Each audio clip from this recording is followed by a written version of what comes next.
في هجوم قبل ساعات على السفارة السعودية في هولندا مثل ما ذكرت وكالة رويترز العالمية، نشرت هذا الخبر قبل ساعتين مثل ما انتم شايفين، انه الشرطة الهولندية قالت انه صار فيه اطلاق نار على السفارة السعودية في هولندا قبل شروق الشمس من يوم الخميس اللي هو هذا اليوم، ونو ون واز هيرت.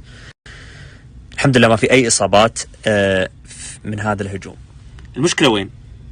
عشان ما تلومونا لما نحذر من اعلام الخونجية، اعلام قطر اللي يحاول فقط الهجوم على السعودية، ما يبحث عن المهنية والحقيقة.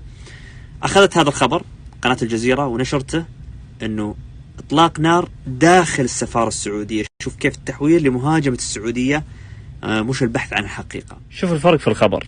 الجزيرة نقلا عن رويترز، الشرطة الهولندية تفتح تحقيقا اثر سماع اعيرة نارية في السفارة السعودية فجر اليوم. شوفوا هنا شو يقولون، اطلاق نار على السفارة السعودية. يعني الردود اللي صايرة على هذه التغريدة تكفي انهم يدرسونهم معنى المهنية. ما تتركون حركاتكم. اطلاق نار على السفارة السعودية من الخارج، وهذا الفيديو لموقع الحادثة.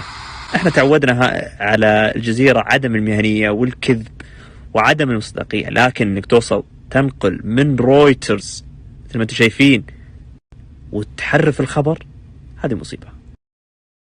طبعا هذا يبين انه جماعة الاخوان بدأت تحرض خلاياها النايمة لفعل مثل هذه الاعمال الارهابية الجبانة، لانه امس صار الهجوم الارهابي على مقبرة لغير المسلمين في جدة بحضور دبلوماسيين، واليوم نشوف هذا الهجوم ايضا على السفارة السعودية في هولندا. وهذا يبين لنا اهمية بيان هيئة كبار العلماء قبل يومين ضد هذه الجماعة الخبيثة.